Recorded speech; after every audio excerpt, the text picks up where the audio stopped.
ونصلي ونسلم على رسوله الكريم أما بعد فأعوذ بالله من الشيطان الرجيم بسم الله الرحمن الرحيم وعن أبي سعيد الخدري قال كنا نحرز قيام رسول الله صلى الله عليه وسلم في الظهر والعصر فحضرنا قيامه في الركعتين الأوليين من الظهر قدر قراءة ألف لام ميم تنزيل السجدة وفي رواية في كل ركعة قدر 30 آية وحضرنا قيامه في الأخرين قدر النصف من ذلك وحضرنا في الركعتين الأوليين من العصر على ما كان النبي صلى الله عليه وسلم يقرأ في الظهر بالليل إذا يغشى وفي رواية سبح اسم ربك الأعلى في العصر. ہم آگے بڑھ گئے الا قیام ہی فی الاخرین من الظہر وفی الاخرین من العصر علی النصف من ذلک رواہ مسلم. یہاں پہ یہ ختم ہو جاتا ہے. اصل میں بات ظہر کی اور عصر کی چل رہی ہے کہ حضور ظہر کی نماز میں پہلی 2 رکعت میں کتنا پڑھتے تھے اور عصر کی پہلی 2 رکعت میں کتنا پڑھتے تھے اور آخر کی 2 رکعتوں میں کیا پڑھتے تھے. یہ بات چل رہی. اس لیے کہ حضور فرماتے تھے کہ نماز ایسے پڑھو جیسے تم مجھے پڑھتا ہوا دیکھتے ہو. حضور آئے ہی تھے معلم بن کے، سکھانے والے ہو.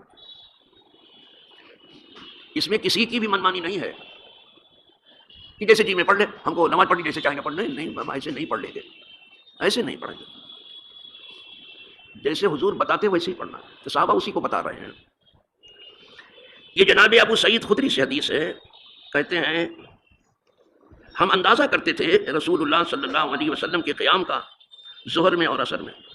ہم اندازہ کرتے تھے، پوچھتے تو نہیں تھے حضور سے کہ آپ کتنا پڑھتے ہیں. ایسا ہے کہہ رہے ہم اندازہ کرتے تھے کہ حضور کتنا پڑھتے ہوں گے ظہر کی پہلی 2 رکعت میں اور عصر کی پہلی 2 رکعت میں حضور کتنا پڑھتے ہیں. اندازہ کرتے تھے، پوچھتے نہیں. بہت ادب کرتے تھے، لیکن حضور خود ہی بتاتے رہتے تھے. وہ تو بغیر پوچھے ہی.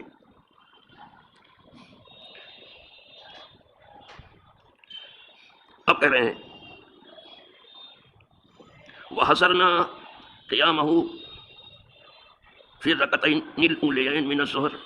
ہم نے اندازہ کیا حضور کو پڑھتے ہوئے 2 رکعت، جو پہلی 2 رکعت ہے ظہر کی، مقدار الف لام میم السجدہ کے اتنا پڑھتے تھے. ہم اندازہ نہ آ رہا، اندازے میں کچھ اوپر نیچے ہوتا رہتا ہے.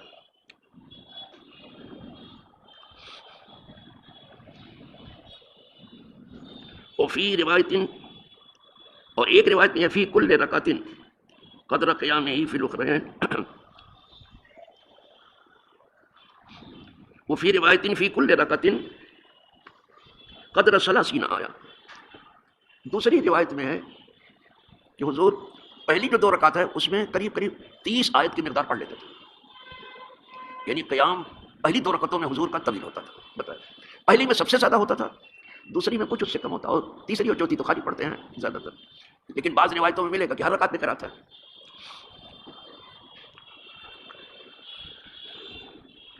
لیکن حضور کی ہر نقل و حرکت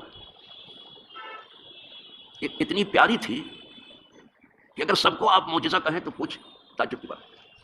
30 آیتیں پڑھ جاتے تھے، صحابہ کو کوئی بوجھ نہیں بنا.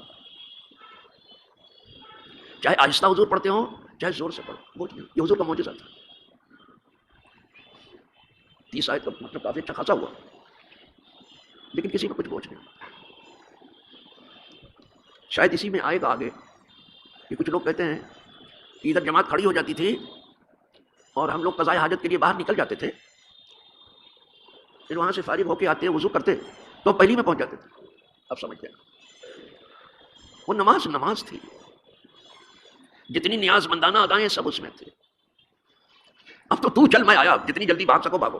رمضان میں تو حافظ جی کو اتنا تھکاتے ہیں، اتنا بھگاتے ہیں بیچارے، نہ بیچارے کی قرات کا ٹھکانہ رہ جاتا ہے، نہ رکوع کا ٹھکانہ، نہ سجدے. بس دیکھتے ہیں کہ جتنی جلدی ختم ہو جائے. آج کی پوزیشن یہی ہے کہ جتنی جلدی ختم ہو جائے اتنا زیادہ اچھا ہے.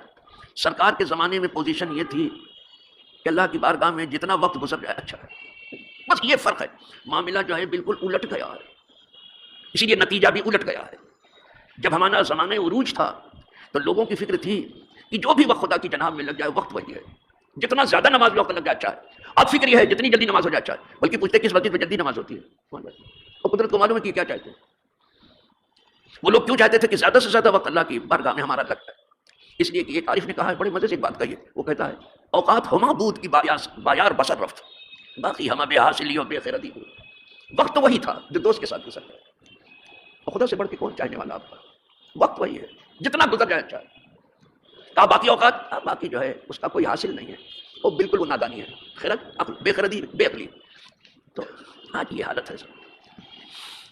اسی لیے میں نے اپنے ہاں حافظ قرآن سے اور قاری قرآن سے رمضان میں کہہ دیا ہے کہ آپ روایتی انداز میں یہاں تراویح مت پڑھنا، آپ کے پیچھے انسان کھڑے ہوئے ہیں سمجھنے والے، وہ قرآن سننا چاہتے ہیں اور سمجھنا چاہتے ہیں، تو آرام سے پڑھیے۔ ضروری نہیں کہ آپ 1.5 پارہ پڑھیں، 1.25 پارہ پڑھیں، آرام سے پڑھیں۔ بہت ضروری نہیں ہے آپ کے لیے کہ آپ رکوع میں قطر بیعت کریں، سجدے میں قطر بیعت کریں، نماز نہ تمام ادا کریں، نہیں، آرام سے آپ پڑھیں۔ جب ہم 11 مہینے آرام سے نماز پڑھتے تھے کہ ایک رمضان ہی میں جلدی کرنا ہے کیا جو موسم بہار ہے، وہ غلط ہے، تو چلتا ہے الحمدللہ۔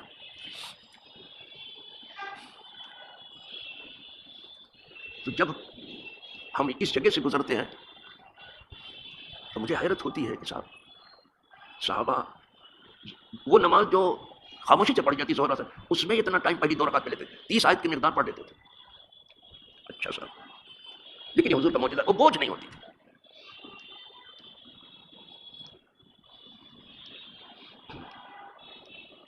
وَحَضَرْنَا قِيَامَهُ فِي الْأُخْرَيْنِ قَدْرَ النِّصْفِ مِنْ ذَلِكَ، اور ہم نے اندازہ کیا آخری 2 رکعت میں حضور کیا پڑھتے ہیں، کتنا پڑھتے ہیں، ظہر کی اور عصر کی۔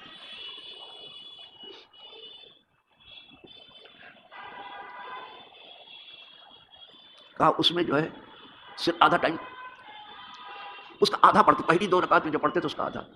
یہیں سے جو ہے امام شافعی رحمۃ اللہ علیہ نے یہ کہنے کی کوشش کی ہے، بلکہ کیا کہ ہر رکعت میں قرات جو ہے فرض ہے، بھلے بعد کی 2 رکعتوں میں اس کا آدھا پڑھا جائے جو پہلی میں پڑھا جاتا ہے۔ امام مالک 3 کو کہتے ہیں، حسن بصری کہتے ہیں 1 ہی میں فرض ہے، یہ الگ الگ ائمہ کے اقوال ہیں، لیکن ہمارے امام اعظم ابو حنیفہ رحمۃ اللہ علیہ کہ پہلی 2 رکعت میں قرات فرض ہے ضم سورہ کے ساتھ، باقی 2 رکعت میں صرف سورہ فاتحہ پڑھتے ہیں، وہ کافی ہے۔ اچھی بات ہے۔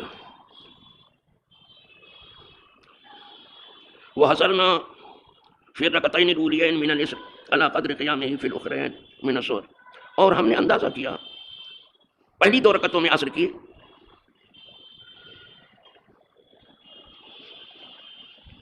قدر قیامه فی الأخرین من الظہر، عصر کی پہلی 2 رکعت میں حضور اتنا قیام فرماتے تھے جتنا کہ ظہر کی پچھلی 2 رکعت میں کرتے تھے۔ یہ ہے بعد والی جو ہے 2 کے بعد جو ہے یعنی عصر میں تھوڑا کم ہوتی تھی، ظہر کی نماز لمبی کرتے، یہ ہمارے یہاں بھی ہے۔ فجر کی نماز اور ظہر کی نماز اس میں طول ہے، امام اعظم کا مذہب ہے، لیکن بس اس حساب سے کہ کسی پر بوجھ نہیں ہونی چاہیے نماز۔ اب جماعت میں چونکہ مریض بھی ہیں، ضعیف بھی ہیں، کمزور لوگ، اور ضرورت پڑتی ہے، کچھ لوگوں کو نماز پڑھ کے کہیں جانا ہے، کچھ کام کرنا ہے، تو رعایت سب کی امام کو کرنی پڑے گی۔ حضور فرماتے تھے سب کی رعایت۔ حضور تو ایک بچہ بھی روتا تھا تو نماز مختصر کر دیتے تھے کہ اس کی ماں کو تکلیف پہنچے گی جب بچہ روئے گا، یعنی عورتیں بچے کو لے کے آتی تھی مسجد میں، لیکن کوئی بچہ رویا تو حضور مختصر کرتے، اس کی ماں کو تکلیف پہنچے گی۔ تو یہ امام کو دیکھنا ہے کہ بوجھ نہیں ہونا چاہیے، بوجھ نہ ہو تو طول قرات بہتر ہے۔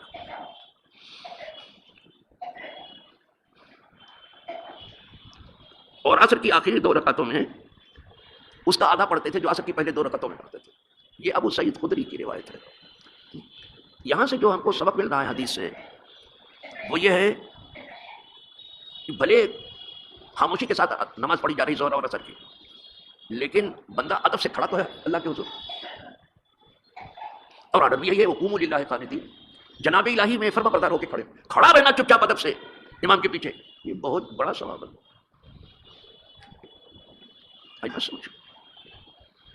اور وہ نمازیں جو جہری ہیں جیسے فجر کی ہے، مغرب ہے، عشاء ہے، جو جہری نماز جو زور سے پڑھ جاتے اس کا تو کیا کہنا، اس میں ادب سے کھڑا ہونا بھی ہے اور قرآن شریف سننے کا فائدہ بھی ہے۔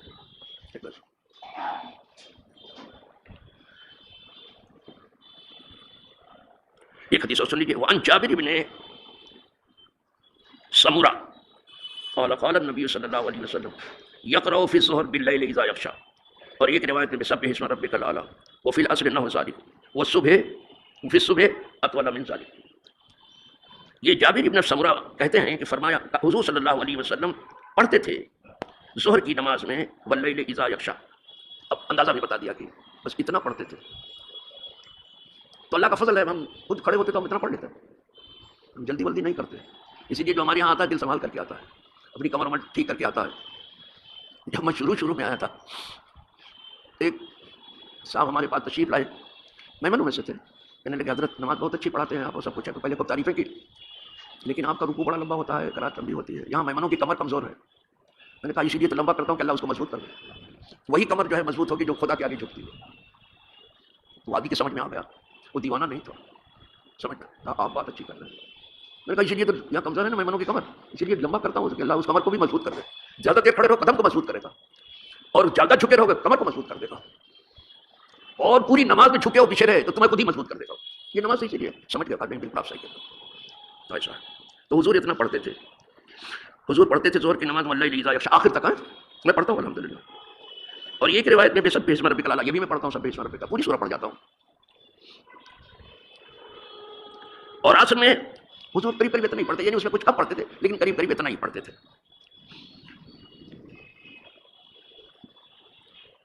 نہ وفی صبح، لیکن جب صبح کی نماز پڑھانے کے لیے سرکار کھڑے ہوتے کیا کہنا صاحب، تو اطول من ذالک، جتنا سب نمازوں میں لمبا پر سب سے زیادہ لمبی نماز فجر کی ہوتی ہے۔ دیکھا اتنا زور کو بھی لمبا نہیں کرتے تھے، عصر کی بھی پہلی دو رکعت کو اتنا لمبا نہیں کرتے تھے، عشاء کی بھی۔